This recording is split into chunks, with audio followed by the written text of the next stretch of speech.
Muchas gracias a todos, bienvenidos y muchas gracias a todos los que están en la organización de la jornada. La verdad que increíble y muchísimas gracias por todo su trabajo. Yo soy Sofía Segart, acá hay un montón de datos lindos sobre mí, pero trabajo como Head of Marketing en Byrix y todos ustedes vinieron a escucharme hablar sobre competitividad en empresas de software y la sostenibilidad a largo plazo de estas empresas, pero la realidad es que vengo a presentarles una perspectiva un tanto diferente a lo que solemos escuchar sobre lo que es la competitividad y sobre todo sobre lo que es la sostenibilidad a largo plazo.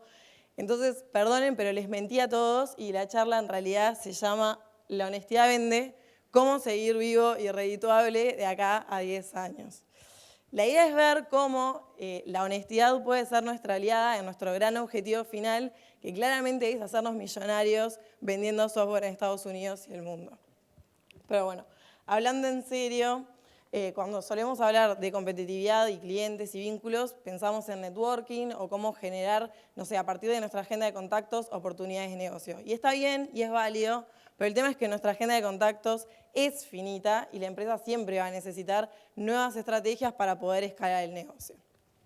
Entonces, como bien sabemos todos, hay una creciente competitividad en el sector de software. ¿Por qué? Porque cada vez hay más oferta de empresas dedicadas al desarrollo a medida, al staffing, a productos digitales ni que hablar, y eso genera varias dificultades. La primera dificultad es en lo que tiene que ver con la capacidad de diferenciación. Vamos a hablar de algunos conceptos claves.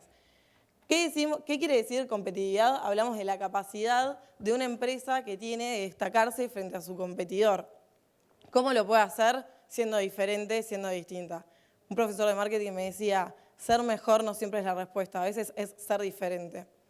Históricamente siempre hubieron buenas estrategias de diferenciación que partían desde el precio, yo vendo más barato o más caro que mi empresa competidora, del producto que tengo, la funcionalidad que ofrezco, mi cartera de servicios, etc.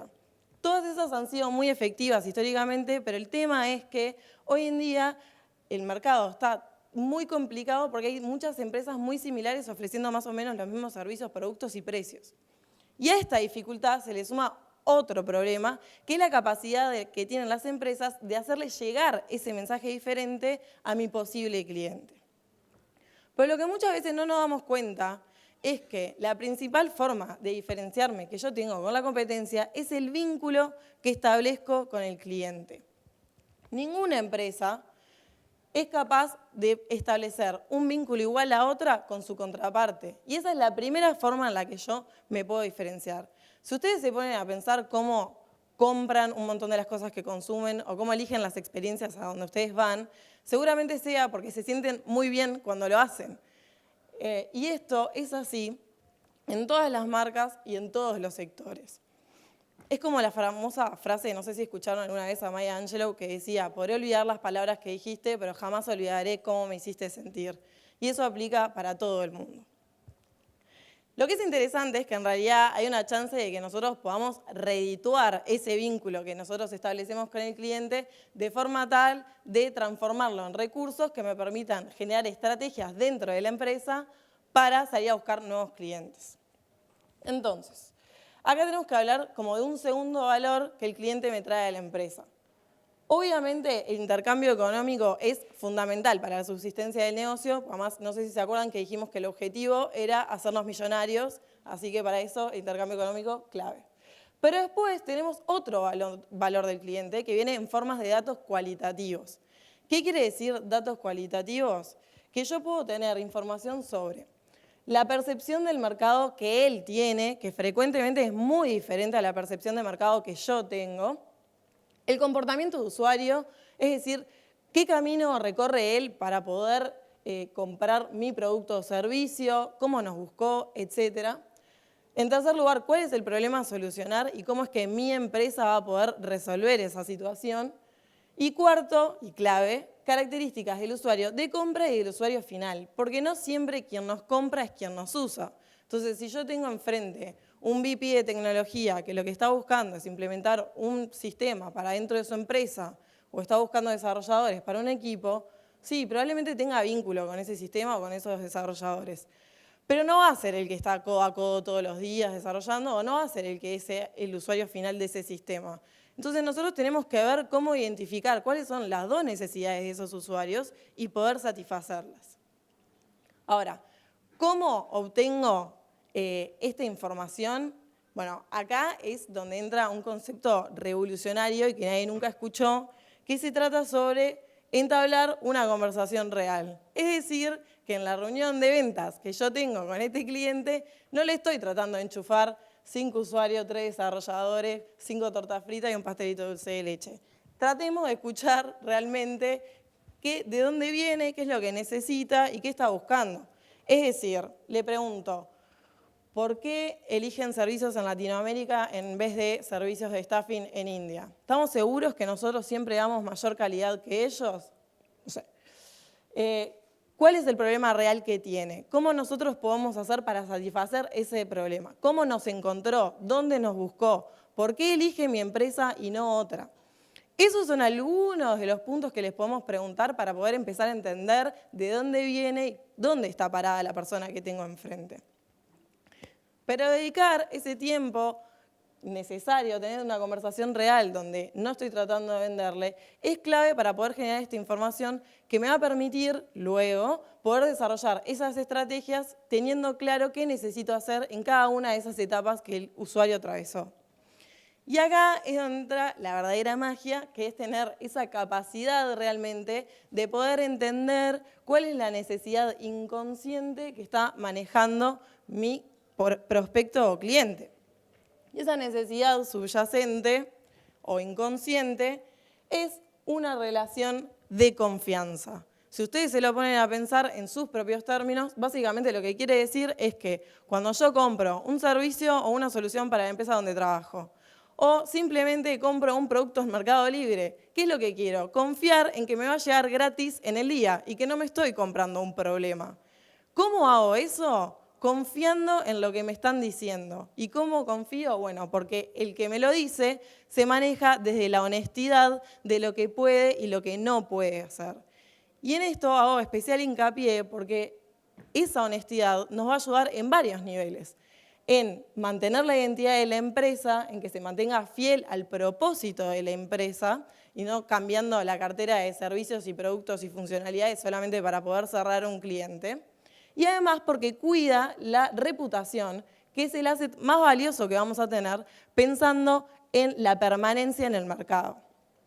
Y ojo, acá no hablo de que una empresa se mantenga estática para siempre con su cartera de servicios y productos así como están sin cambiar un minuto.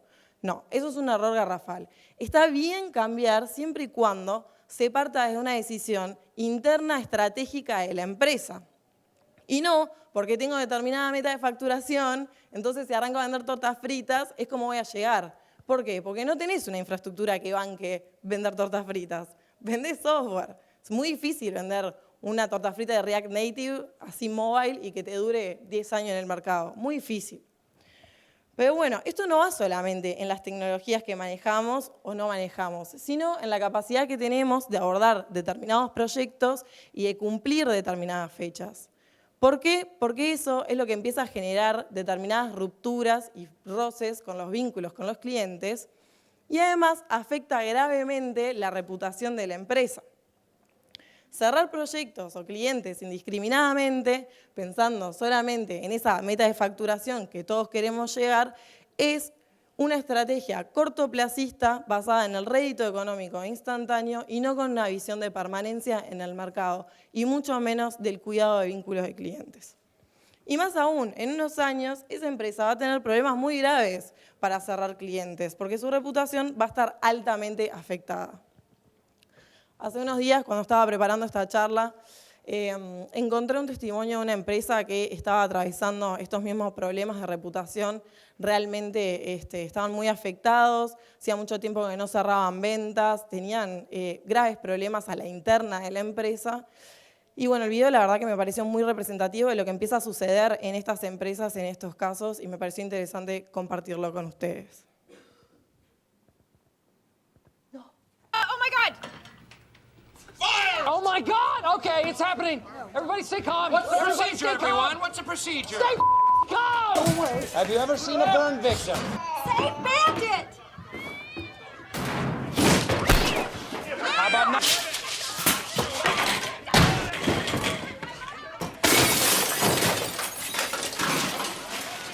Okay, I am not dying here. The fire's shooting at us! Help! There is no... Bueno, bastante claro, ¿no? Bien. ¿Qué pasa? Arrancamos a pedir ayuda gritando por la ventana, nadie sabe qué está pasando, todo está prendido fuego y las necesidades del cliente quedaron allá en la esquina, nadie se acordó nunca de qué era lo que necesitaba. Entonces las empresas empiezan cada vez más a eso, caos, destrucción, crisis, me empiezo a fijar para adentro cómo es mi producto, qué es lo que yo hago, qué es lo que tengo yo que mi competidor no tiene, y el foco se pierde totalmente sobre las necesidades y las soluciones que yo le brindo al cliente. Paso a preguntarme cómo hago yo todo en vez de preguntarme qué es lo que el cliente necesita.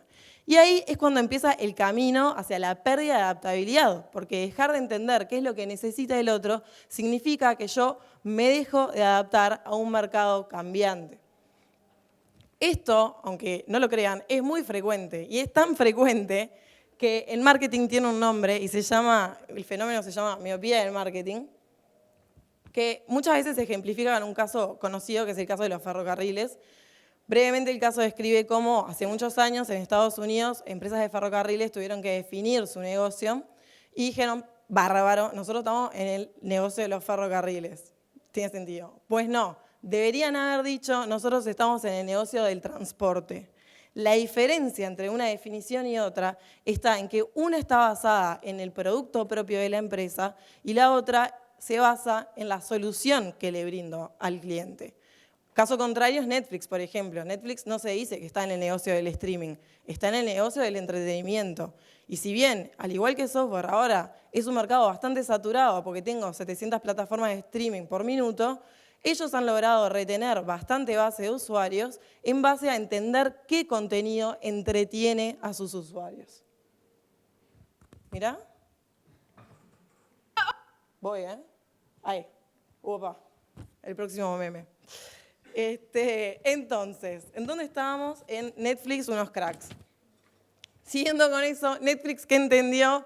Entendió todas las necesidades que hay que satisfacer en un cliente para lograr ese vínculo a largo plazo, todo muy amoroso, que después se va a transformar en valor para la empresa. ¿Qué quiere decir satisfacer todas las necesidades de un cliente? Este meme. Tengo varios tipos de necesidades que un cliente manifiesta y que no manifiesta necesariamente porque ni él se debe dar cuenta. Yo le vendo el producto o servicio, perfecto, ahí tenés tus 5 usuarios y las tortas fritas. Entablamos este vínculo de confianza donde yo prometo, es decir, el producto productea, yo te prometí que llegaba gratis en el día y llegó gratis en el día. Y por último tenemos el tercer componente que tiene que ver con las motivaciones personales de la persona que está, el individuo que está en el contexto de compra. ¿Qué quiere decir esto? Volvamos al VP de tecnología que teníamos hoy. Tenemos enfrente, está recién contratado en una empresa, necesita marcar su primer gol para quedar bien con la gerencia, quedarse tranquilo de que la empresa hizo una buena inversión con él. Buenísimo. Mostremos que nosotros somos su aliado en ese camino y que podemos ayudarlo a que él marque ese gol sin comprarse un problema. Entonces, poder satisfacer esa necesidad subyacente es clave para después seguir obteniendo ese valor mutuo. Entonces, ¿qué tiene que ver todo esto con la competitividad? Ya ni me acuerdo, no mentira. El vínculo que yo tengo con mi cliente, habiéndolo satisfacido así muchísimo, es mi ventaja competitiva. ¿Cómo se transforma en mi ventaja competitiva? Bueno, ahora les cuento. Porque si bien esto suena como muy holístico, romántico y poco convencional, lo más interesante es cómo yo hago para redituar ese vínculo, que tiene que ver con la sistematización de la recolección de información, de estos datos cualitativos que nosotros hablábamos antes, para poder desarrollar esas estrategias a largo plazo. Entonces, el primer paso es que la información necesaria para todas las partes fluya entre todos los departamentos. Entonces tengo que crear procedimientos y procesos internos que me ayuden a que yo no me entere de que el cliente piensa H en una charla de pasillo con el comercial, sino que realmente yo puedo tener acceso a esa información que está clasificada y sistematizada. Y después de esto, ahí es cuando empezamos a desarrollar estos dos bellos embudos, que si bien muchos, quizás no tantos, escucharon hablar del embudo de adquisición, que es lo más normal, que es cómo yo identifico las etapas que un usuario recorre para poder convertirse en un cliente nuestro, lo que frecuentemente se descuida es el embudo dentro de la organización. Es decir, yo convertí un cliente, bueno, voy a planificar cómo es el recorrido de ese cliente dentro de la organización para poder hacer efectivamente un plan de referidos, un plan de upselling, pero hecho bien. ¿Qué quiere decir? Que en base a los datos cualitativos y cuantitativos que yo tengo de todas las etapas, voy a poder diseñar estrategias claras que me van a decir qué acciones específicas y qué información necesito para nutrir cada una de ellas. Y después, el próximo paso sería poder escalar estas estrategias automatizando las acciones específicas y automatizando la recolección de información. ¿Qué es lo que nos permite esto? Ser millos, vender software a lo loco y además llegar vivos y redituables en los próximos 10 años.